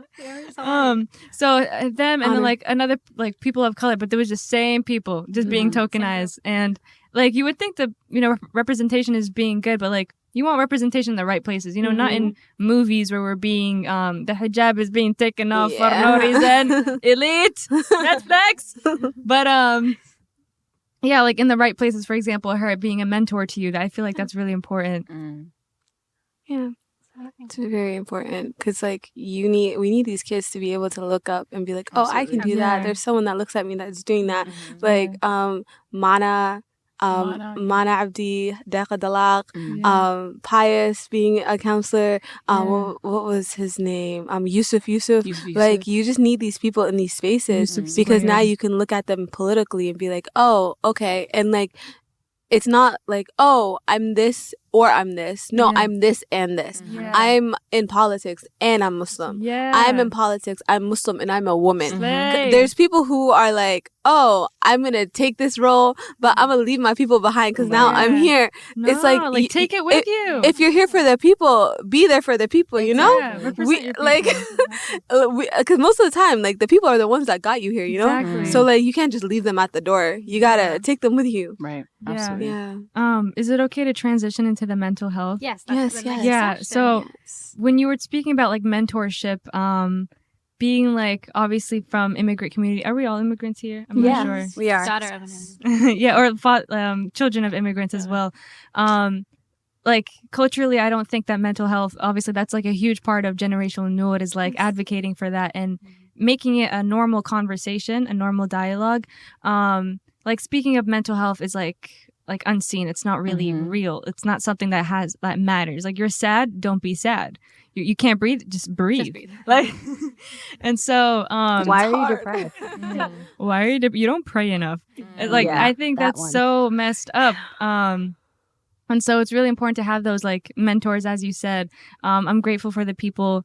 Also, Elizabeth, as you said, like people that like supported you in your educational journey, like to make you feel like, okay, the feelings, the confusion that I have, the feelings that I have, the horrible experiences or incidents or maybe Islamophobia, racism, whatever, that is all valid. And I have someone to talk to about that because it impacts me and my education. It impacts me and my future, my success, and like how I live in America. So the more that we neglect it, the less we're going to be successful. We're living our lives. We're like going to college, feeling abandoned, feeling misrepresented. That literally makes your grades drop. It's like, you might think that's a far reach, but it genuinely does, because how confident do you feel in your field? How do you think you're going to succeed? People are telling you in your head, you're not going to succeed. Why would you go to that college? Go to community college. And so I want to tie that into Islam, but I will have someone else just like talk about their experience with mental health and like what does your family feed you about mental health? I think I've been fed specifically by the South Sudanese community that it's not a real thing. Yeah. That it doesn't happen. I remember my cousin Christina and her friends basically created this group called Pseudo, and they did Sudanese like dancing, and not just Sudanese dancing, but all types of dances. And also like we're trying to build conversation around different topics that, you know, affect the South Sudanese community. Yeah. Mental health was one of those. And we had a community, I guess like an event at the Root Cellar a few years ago. And yeah, I know, right? And just got people together in a circle and like asked questions about mental health. What do you think about mental health? And like literally people saying, adults in the room, that it's not a real thing, you know. People actually said that. People were saying it's not a real thing. Like, you guys are little, you don't know what you're you know, talking about, basically. Yeah. And we were doing some of the research and found that folks who deal with mental health sometimes in South Sudan were just tied to trees and just kind of left there to rot. Wow. Yeah, because it's just like you're bothering, you're a burden to the community, yeah. And so like we're just gonna, you're broken. Let's throw you out. Exactly. And and because of you being a burden to the community, like your family kind of, you know, now becomes like isolated away. Like people don't want to like think about you. Your mom is also like a person that like you did something wrong and that's why your child is that way. Yeah. You know, so there's like all this stigma around. So she's disappointed in you for how you represented her in the community. And the community is looking also at her like, what did you do that and is the reason why your kid is the way that he or she is or they are. And so it's just like a conversation that continues to it just needs to continue to happen. And I think right now we were talking a little bit before about, you know, like the Somali community right now. We are always just like, yo, we need to, what are they doing that like we need to take and like figure out how to do as well too. Like these conversations that are happening around mental health. Like I was talking to my sister-in-law and brother yesterday about like, hey, I was at a Generational Noor event and the imam was speaking, you know, so openly, and it just felt like such a nice vibe in this during space. The first iftar? Yeah, iftar event in the Diversity Center, and like just great vibes in there. Like people were open and were free to have this conversation and like ask questions, you know, without feeling like, you know, somebody's gonna look at me and think that it's negative or all in my head, or I'm gonna be gaslit in the room, you know. Instead, people were like reflecting the same things that you were talking about. Exactly. And when one person in the room is feeling that way, other people are also feeling that way too. And unless it's like said out loud, you know, you might feel sometimes it's like it's an isolated thing to yourself. And so really starting that conversation and continuing that conversation of around mental health, substance abuse that continues to affect our community is really huge. And I'm trying to figure out, you know, I'm looking to the people who are inspiring me in this room, you know, to do that as well too. No, and you inspire me, wallah. Thank you. Yeah, so I look to y'all and appreciate the work that, you know, has been done for sure. Yeah, I think growing up, mental health is seen as something as taboo, kind of like how you mentioned, like it's not something, if you know somebody has that, you don't talk about it. Like, nope, you don't, nobody needs to know that. Mm-hmm. But I think that's where it's wrong. Like we need to talk about it, because I think all of us who've gone through college experience some sort of like some sort of like depression, or just like so many changes happen when you go to college. So like, and you have new, like for me personally, I'll talk about myself. I feel like I became very depressed in college because with all the changes and like feeling the lack of support, and it's like, what am I doing? Like, and then you think that you're there's something wrong with you because you don't know that it's depression. Mm-hmm. You just think that like, oh, I don't know. There's a dark cloud, and they I'm didn't like, normalize what? Depression for you. Exactly, and I didn't. Broken. And I also didn't know what depression was to the extent like it's something in like I think someone said it earlier. It's like, oh, you didn't pray enough. I think that's the advice I got from my family. It's like, you need to go to church, you need to put God first, and then it will go away. Definitely. Like, that's how it's going to go away. Also, just to add on to that, for like the older generation, I think their like barrier for trauma is so like high, or I guess high, because they're like, they've been through wars, I guess violence, seen like some really messed up stuff, and then they look at us saying, oh, you have a roof over your head, you have food, you're driving a car. I had to walk 30 miles to get water. That's so true. So they're, I guess they're like, they can't understand or can't fathom the fact that you're living a I'm doing air quotes, I don't know if you guys can see, like a luxury life or a lavish life. So why what are you sad about? Like, I had to do this. They're just comparing themselves to us, or their trauma to us. We like, I'm sure if we lived through that and then we came here, we'd be like, we'd always have a bottom. We'd be like, compared to back home, I'm doing good, I should be happy about this. But we don't have that, you know. I think another, to add on to that, it's also not just our own families, but when I was in school, like you have like the resource, like counselors on school, right? Going to the counselors and meeting with them and talking about like feeling your depression and everything. And like, I think also like, I'm not just a normal American student. I'm also a first gen, and like I have a culture. It's culturally a little different, and like not having a counselor member to like, to relate to that and understand that. Like the first thing they tell you, call the authorities on your parents, run away, move out. I can't do that. That's not how it works. It's just it was a hard time for me, and it's like I'd sit there and they'd give me advice, and I'm like, this advice is not for me. Like, it's not. No, that's not how it works, because they don't understand the culture. Or they're not aware. I was also going to add to something that Muhammad said earlier too about what our parents went through, just like the lack of mental health support for them too. And I didn't think about that. Yeah, I just remember at times my grandmother would be telling me that she's experiencing nightmares, and I didn't realize that was like a symptom of like, you know, mental health, you know, maybe PTSD. PTSD, right? Exactly. And just to ask for help, not knowing how to do that, not knowing the symptoms or how to recognize like I am in a place that I should get help, or even that there is help, you know, accessible to them. So yeah, I totally hear that, you know. And it's crazy when you talk about your grandma not asking for help. When I was going through those like really dark days, I remember like family friends would be like, yeah, you need to know how to ask for help. Like, you need to come to us. Like, but I don't know how to do that because I was never taught. Asking for help is not seen as something that you should be doing. Like, why are you asking for help? Everyone has their own issues.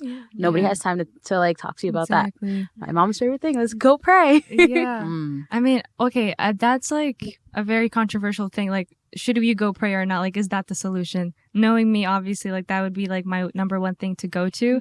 But even like in the Muslim community, they're like, you're not praying enough, and that's why you're depressed, you know? And so what I wanted to bring up was, for example, the Prophet, may peace be upon him. There's a specific chapter in the Quran. It's chapter 93 for those who... wow, mashallah. Trust me, I Googled it. But it's Surah Al-Duha. I'm sure, obviously, Muslims that know that surah. But that surah, that chapter, was sent down to the Prophet, may peace be upon him, in his time of sadness. And so whenever people bring up mental health and they're saying, oh, you're not praying enough, you're not religious enough, are you going to say that to the Prophet, may peace be upon him? Would you tell him that? No. So normalizing that, like, okay, yes, you can feel sadness. At that time, like, he had to deal with a lot of deaths. He had to deal with a lot of, backlash from the community not listening to him. People just like calling him crazy, saying that he was a magician, a lunatic, like astaghfirullah. Like, that's all really like really intense stuff. And you're here just trying your best to do what God told you to do, right? And so that chapter is sent down. A lot of the things that we're saying in it, it's like, let me try to remember it right now. So that one is saying, like, did he not find you an orphan and then he gave you family? Or like, did he not find you misguided and he guided you? Did he not find you poor and then he gave you wealth? So what is that referring to? It's saying, like, it's okay, you might think that you are alone, but remember, like, the things that we've given you, like, you're going to be okay. Like, there's still, like, light at the end of the tunnel. And so if you're saying, oh, mental health isn't real, or like you're not praying enough, he himself had to be reassured, you know? And that surah was also sent down because it's been a long time since he had received any revelation or anything from God. And so he felt abandoned. He felt like no one was there. And so he would go to his wife, Khadija, may Allah be pleased with her, for comfort. But that's all he had, you know? And so that's why that chapter was sent down to him. And so I look towards that surah a lot. And also my friend Halima, she was the one that helped me like connect with that. May Allah bless her. Because we went through the like explanation of it, the tafsir of it, so that we could understand, okay, how can a Muslim relate to this? How does this tie into mental health? Which is why I love Generational Noor so much, because it's so important for me. I've talked about my experience with depression on my podcast before, because obviously, like, you would think that, for example, Loki, like, oh, she prays this, or she does this, she has an Islamic podcast, whatever. How could you ever be depressed? Yeah. But I want to emphasize it does not go hand in hand. You know, I go through experiences and trials just like anyone else that molds you into the person that you are. And suddenly you feel like hopelessness in something. And so like remembrance in the things that make you happy. For example, for me, it's religion. Doing that, being grateful, looking at the people below you, saying, okay, alhamdulillah, I'm not like this. You know, alhamdulillah, I'm here, I'm doing this. But not in a suffocating false positivity kind of way, you know? One last thing I will say is that I'm in this like self-help, like support group kind of thing, of sisters. And that group has really helped me understand, okay, you need to find the root of the problem before you can move on. Like that's how you heal. Also like a scholar that I really like, I don't know if she's a scholar, I don't know, but she's an author and she gives a lot of lectures. Her name is Yasmin Mujahid. I hope I'm pronouncing that right, but she would write books about this stuff. And a metaphor she uses is like, say you have a cavity, or like say you have a disease or cancer or something. And so you want to get rid of that disease. You don't just like take antibiotics for something that you don't know what the problem is. You have to look at your tooth cavity. Maybe you need a root canal. Maybe maybe you just need to eat healthier. So finding out the root problem, that's how you can heal away from that, you know? And like that internal work, like I mentioned before, sorry, just give me one moment to get this point across. The internal work is not something that you can physically see. It's everything is like internal, and you're like constantly trying to heal, trying to let go of diseases of the heart. It's all internal work. Like the depression, no one can see that. You know, you're smiling on the outside. We want to make sure you're pleasant to people, but inside you're battling so many demons. You're battling your desires. You're battling your insecurities and like self-doubt telling you you're not good enough. You're not going to get into this college. You're not going to be able to do anything with your life. So anyone can find their own outlet, but it does not mean it's because you're not praying enough or because you are not worthy. Thank you for coming to my TED Talk. No, that was amazing. Yeah. Going back to the conversation when you guys said like our parents struggled, so why should we be depressed? Yeah. I think everybody like Technically, that's not what Muhammad means. oh no. Thank People's you. mindset. I'm sorry. yeah. I didn't like that. Before we move on, real quick, can I add to Loki? Yeah. So speaking of the Surah Taha, Wait, can people hear like? He can hear. Yeah, we can hear him. Okay, so the episode is recording him. Yes, Yeah. So back to the Surah. I just want to say it's not also the older generation. We're making it seem like, oh, it's just the older generation, and once they die off, it's gonna be better. No. For example, my sister, for the longest time, me and her would have like actual arguments and debates about mental health and depression. She would say, if you're depressed, then you're just not good enough Muslim, right? Until like I'd say like 2 years ago when she started getting into tafsir and she read Taha, right? And she goes, oh well, I guess the Nabi was depressed in a certain way. So clearly I was wrong about it. And then she came to me saying, oh yeah, I was wrong about depression, mental health. But it's like, I guess it's the lack of education, and it's not just like older generations, they don't know what we're going through. Because there's some people who truly have never experienced these kind of I guess side effects or like I guess episodes. So just educating people, not only Islamically, but just general education, would help a lot. I'm not sure if that made sense. That's a really beautiful connection. Yes. That's what we're saying. Oh yeah. Thank you, Muhammad Amin. So I was saying that mindset of like older generation struggled, so like or like someone's struggle is like greater than ours, like growing up here. But when you think of it in a certain way, everybody's mind and their chemistry is different, And they and can handle different like things. they can handle لا different يكلف things. الله نفسا إلا وسعها. Period. Allah does not bear something on someone unless they can handle it. Yeah.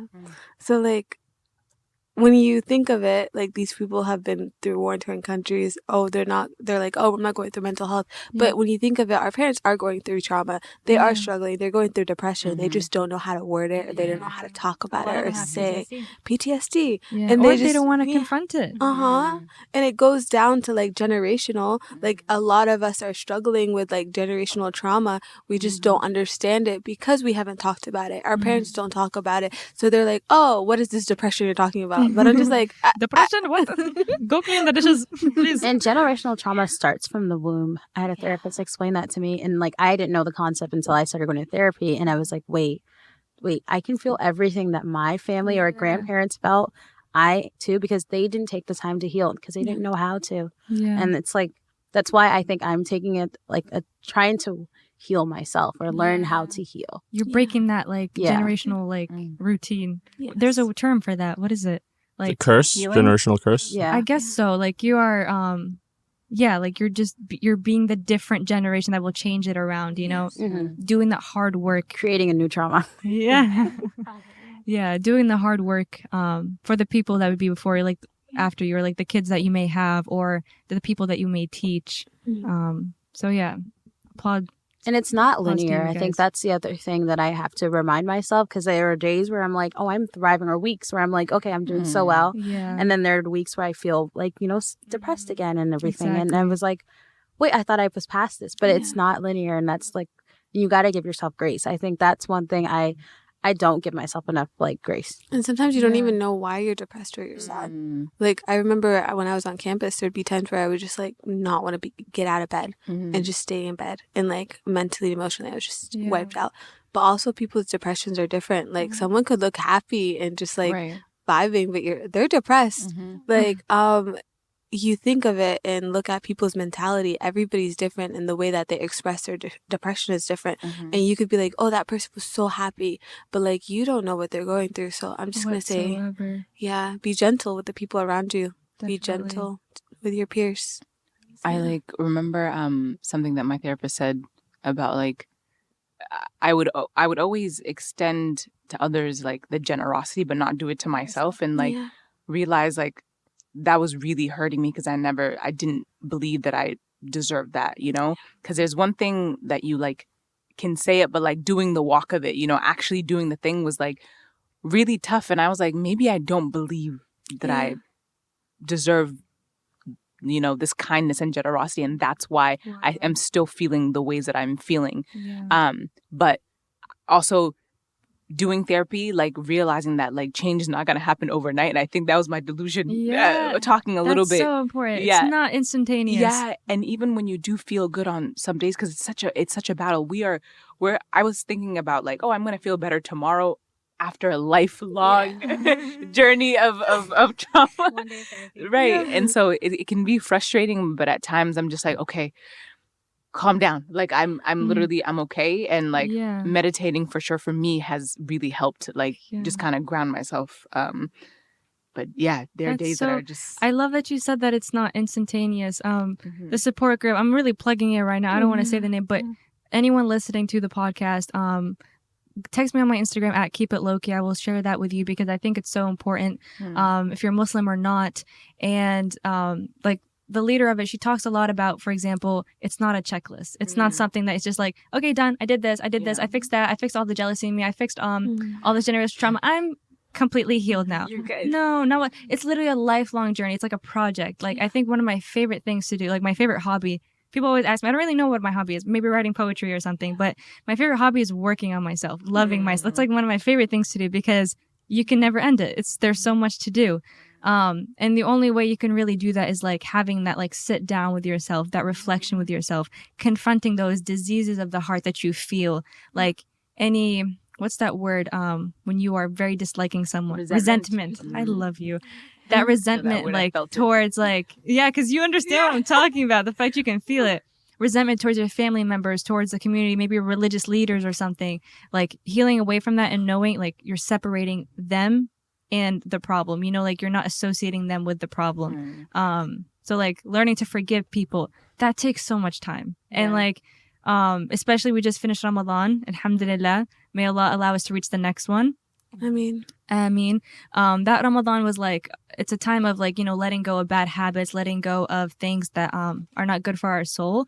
And so one of the things I tried to work on personally was like I said, the things that you cannot see.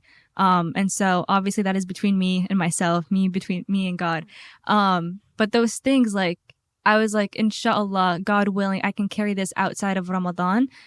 It's going to take a long time, but that Ramadan was a good start for me. You remember during the iftar, I think you were the only person not there, but during the iftar, we talked a lot about what do we use as an outlet, and did Ramadan help you with that? And so I definitely would say yes, because everyone is working on themselves.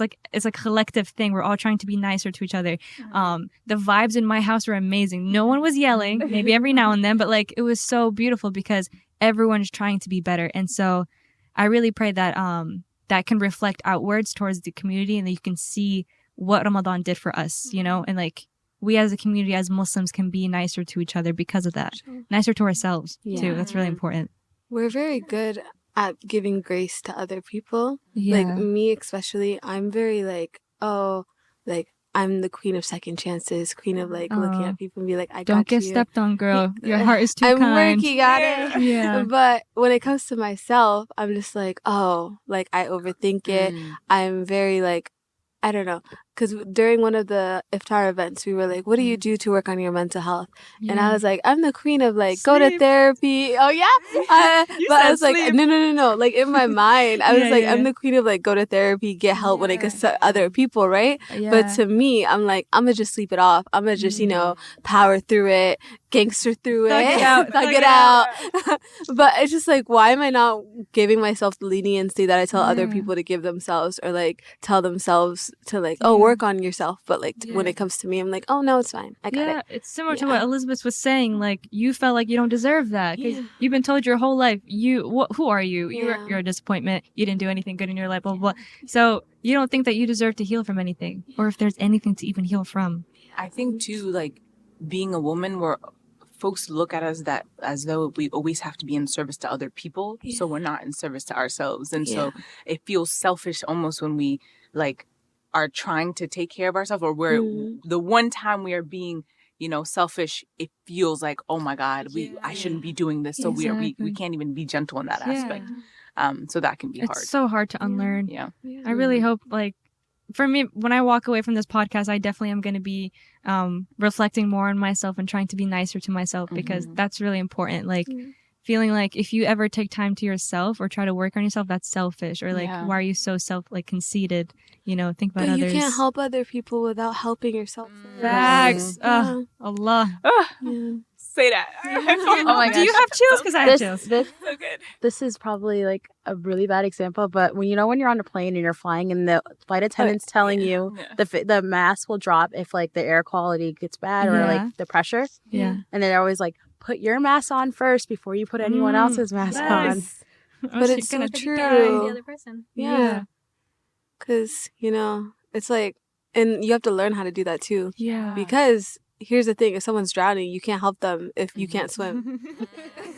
So you both going down? Yeah, we're both drowning We're going together. down. Anybody, actually. Oh my God. Jack and Rose know it's both of us. Yeah. We're both going down today.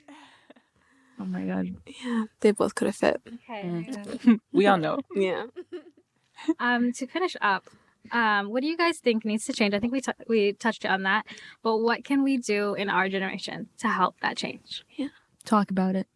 Definitely talk about it. Educate ourselves so we can help educate others. Yes. That's really crucial. Be generous to yourself. Have grace for yourself. Look up to folks like generational who are doing the work. And learn from that as well too. Learn from that. Learn from your peers. I always say that it's I always learn first from my peers. Exactly. Just because I can be a little hard-headed with like You're definitely a elderly folks. learner. I've noticed that about you. I You have love to be. learn. I have to be. Yeah. Always learning. Oh man, lifelong. Hopefully. Oh man, that I can be that flexible. But I genuinely enjoy Anyway, I'm tired. I think it's just the first step is having these conversations, and especially in opening up doors in places where the doors are closed when it comes to talking about mental health, or even just talking about education and understanding the power of education and how that can make our lives much better. Yeah, open that door. If it's locked, axe it down. Break that door. 100%. We have to talk about this. And build your own tables. Yes. Using the door? Yeah. Heck yeah. I think- build it with the door. Yeah. I think how, like we were saying earlier, we look up to those community members who are pioneering and like being the first of like to like set the standard, I guess, right? Yeah. But there are other young people below us who are still just trying to figure everything out. They're probably going to college pretty soon, or like they're in high school. Like we could also like try to branch out and try to talk to them and be a resource to them, because we've also gone through it. Like they can't relate to their parents sometimes because, like we said earlier, The gap. there's a huge gap, or like they have other issues to worry about, and they're going to college, they're going to high school. We already did that. Yeah. We can be the ones to like help. They can be the mentor, just like how those mentors helped us. Yeah. Exactly. I'm an avid believer of like any resources that I have or any networking opportunities that I have. I always love to give it to whoever's around me and whoever That's is like so important. Like any that's why, like opportunity. mentioning this support group, like it's helped me so much, and like I wish other people would have that, because obviously growing up in high school, like we'll wrap this up really quick, I promise. Like not having that, like anyone to tell me, for example, about religion. Like I was talking about my hijab journey and like how I like basically got forced into it, so I didn't really love it that much. And only later did I educate myself on it. Did I love it? So I would hate for anyone my age to have to go through that when I have this recipe for how like you can break away from hating religion, hating your family. I can tell you that right now. So like I wish I could scream it from like the rooftops, you know?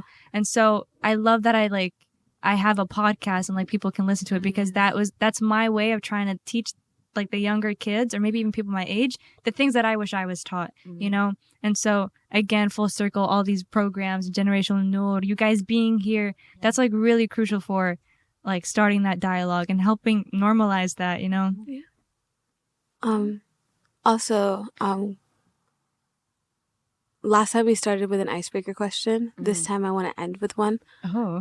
If there's anything that you took for granted when you were younger and now just realized like a aha moment of like, I should not have taken that Nap for granted. times. I wish I could sleep. Oh my gosh. The way we hated those. And Yeah. I don't know how I hated Exactly. those. I have no idea how. Guys, naps are sunnah. I love nap time now, and I can remember back to kindergarten. I remember very well when it was time for nap time. I was that kid who never napped. I was reading books. I was getting in trouble because I wanted to talk to my friends. I was trying to make them stay awake. Like, why are you going to sleep? We're all here. We played with each other. In preschool, Now- I bit my one of the teachers because I didn't want to sleep. You bit them? I bit her. She was a biter. If you're watching, I am so sorry, ma'am. I'm so sorry. I was a horrible child. I'm gonna be honest. I was flipping tables. That's all good. That was a Say I good feel one. that. Nap. I think that's the one. But on a serious note, but like kind of related to that, just like that leisure, that like stress-free kind of life. I wish I took more advantage of that. 'Cause life is stressful very much. My grandmother was and I've spoken to my grandmother. I love her. But she was very quiet and she would listen. Like, I mean, my grandmother had a great also memory. So she would listen to everything and could recall things from like years ago. Wow. But I think I would listen to respond versus listening to like actually hear what somebody's saying. So now I value that a lot when I'm around folks. I definitely have to work on that. Yeah. Is that a bite at me? I'm just kidding. No, it was a bite actually at me. Yeah. I'd be talking sometimes. So I heard that one time, like a leadership conference. It's like, if you want to be a leader, you like remember you have 2 ears and 1 mouth for a reason. So like listen so you can hear the person, not so you can know what the next cool thing or funny thing to say is. I definitely need to tell myself that. I for some reason, I believe that the person who was speaking in the room, the person who was actually like visibly looked like the leader in the room was the leader, but it's like, you don't actually have to be that. And I realized too that sometimes I'd be put in positions to like, I would pressure myself because I would watch other people in the room and they would speak up and they would have very articulate things to say. And I would feel like, oh, I need to, I felt like I needed to say something, but what I was saying was there's no substance in it. You know, Yeah. I was just talking because everybody else was talking. Exactly. So you can be it was an okay. underdog. Yeah, it's okay to like sit back and listen and really just speak when you have something to Yeah. say. That really relieved my anxiety. Kind of like Muhammad was doing the Help podcast. Yes, Mohammed. Yes. Oh. You're a real one. Thank you, Muhammad. I think mine's not as serious as everyone, but like it's funny having a strong stomach as a kid and needing to eat anything, and as an adult, you can't just eat. Are you anything. lactose intolerant? I am. I could tell. And gluten free. Sunday it was asida. That's the problem. It's Asida. Asida. Ooh, it's like fufu. Oh, I see like the Yemeni food as well. Yeah. That's Similar to Yemeni. Yeah, yeah. That one messed Asida. up my stomach. It's just like struggle food. Oh But my like God. I love eating certain things, and now as an adult, I can't eat them, Mm. and I will pay for it if I do. So Me too. I miss those days. Oh, Me too. what about you Oh guys? my god. Yeah. Do you want to go first? I'm still thinking. I think one thing I took for granted. I love how I came up with this question and have an answer. I think my mom. That's a big one. I think she was like always like supportive. She's alive. I'm not talking to her like about like yeah, she's alive. She's alive. Yeah. But she like was very like telling me what to do, being very like overprotective, and like you know when you're young, you're like, no, I got this. Like I can do whatever I want. But now looking back, I'm like, there were reasons why, and I understand. And when your mom tells you not to hang out with somebody, listen to that. Yeah, So because important. they know They before you sense know. it. They They sense read it. the room Yeah. before. Because Yeah. every person that my mom said It's always been right, right? she was right. Oh my God. But also like every situation that my mom was like, girl, don't do that. And I'm like, nah, I got this. I swear, No. when my mom told We me were to transfer growing. colleges, best decision I've ever made. I'm saving so much money right now. Oh my God. Do you guys know the nasheed? Well, it's like Islamic, you know, like I said, like those church songs. By Maher Zain, number one for me. Yeah. The number one. It's about his mother and like him growing up and finally appreciating her worth and like everything she's taught him. Oh, so- Do you know that nasheed with the girl and she's like, my mom is amazing? And like, I love you, mama. That No. one?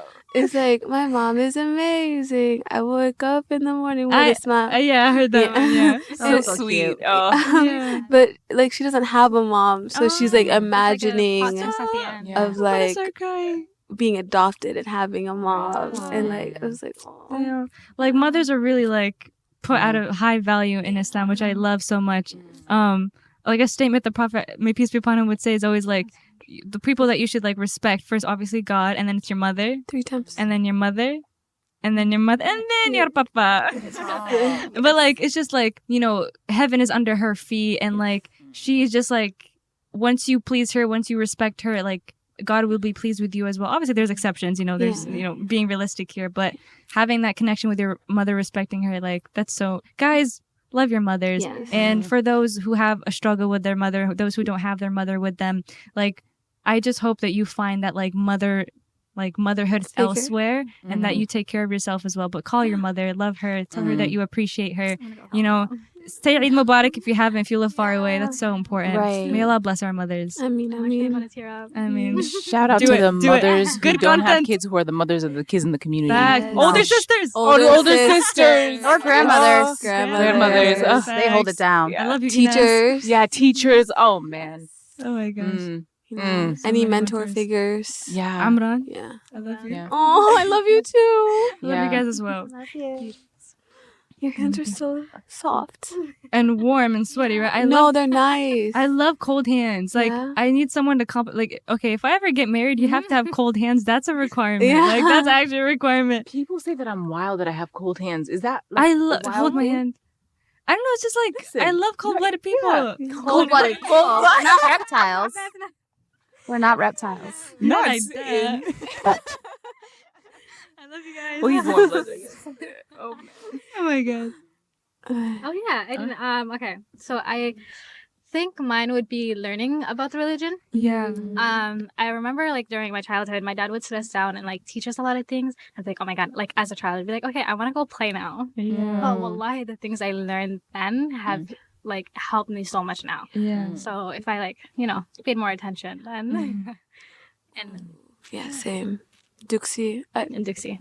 I wish I had taken sorry, I'm going again. No, But go, like please. the Quran more seriously when I was Yeah. younger. 100%. Like I like learned how to like not just memorize it, but understood the meaning because there's so much that I'm learning as I grow older too. Like the meaning behind verses, it's so beautiful. But like I feel like if I had learned it when I was younger, it would have resonated so much more with me. I mean, I could say that as well. Like only 2 years ago, I'm 19. Obviously, did I finally start like reading Quran, following my religion, everything like that? Because as I explained before, like just being like shoved into the culture more than the religion itself, I didn't know what was what. And so I like seeing how like it impacts my life and how much better it makes me. I'm very thankful for that and like the people around me that I've met through that. So.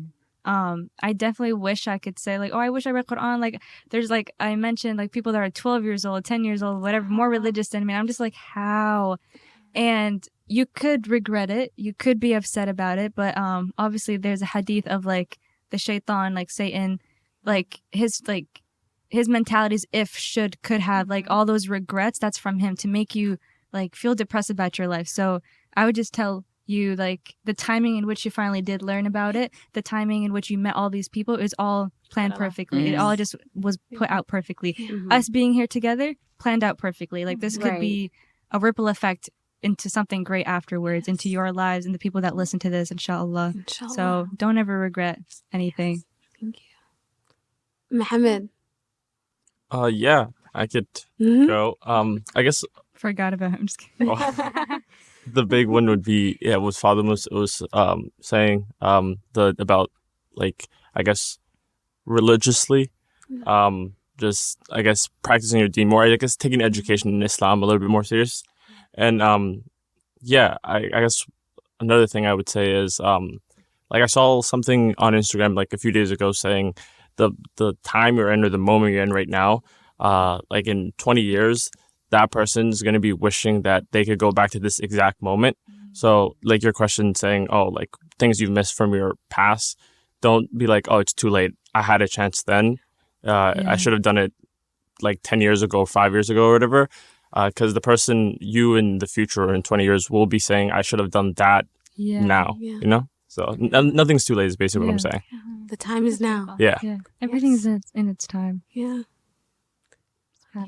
Yeah, y'all. Well, thank you guys for coming here today and being a part of the podcast. Thank you guys for everything you guys do in the community and honestly just being you. So we're gonna Thank you for having us. Plug everything. Yes. Portland Community Squash, immigration, all of that. Everything. Portland Empowered. Portland Empowered. So we're gonna do a little anybody who wants to give a plug for their socials, plug your socials, and plug where people can find you if they want to do any follow-up questions. Keep it low-key. You want to start? Sure. Also, pause. Can I do my own outro? Okay. Yes. So for me, I think the only thing that would be for people to connect with me is my Instagram, which is Keep It Low Key, but Low Key is spelled Loqi. Don't ask about that. It was like a PS4 username from like 10 years ago. It's not from Thor? No, it's not Loki. Different, but I respect you for that one. And it's not a zucchini in Urdu either. But anyway, and also the podcast, obviously, if you're listening to this, Keep It Low Key. It's available everywhere. Apple Podcasts, Spotify, whatever you find. And yeah, thank you. That's for me. Hi, everyone. I'm on Instagram. Just got back on Facebook. I don't know for what. But Instagram handle is Donato, DONATO _Elizabeth. Facebook, I think it's just Elizabeth Donato. And then I'm just boring, so I don't have anything else. But you can email me at JUWANDONATO1997 @gmail.com. All right. Unlike Elizabeth, I am not an email girl. I will not see that for weeks. So the best place to find me is Instagram. And it's really sad because I will respond to Instagram before I respond to a text message. So it's Sunday Maker. Love that. Yeah. Okay. Spelling. Oh, it's Sunday like the day and then Maker, MAKER. Thank you. Alrighty. You can find me on Instagram at Fatuma _Noor1, FATUMA _NOOR, like generational Noor. And you guys can find Generational Noor on Instagram at Generational Noor, Facebook at Generational Noor. Say a lot here right now. You can find this podcast on the WMPG website, on Apple Podcasts, Spotify, and you can follow me at Narma Namaso, NARMA-NAMSO 123 on Instagram, and then Amran Osman, AMRAN, last name OSMAN on Facebook.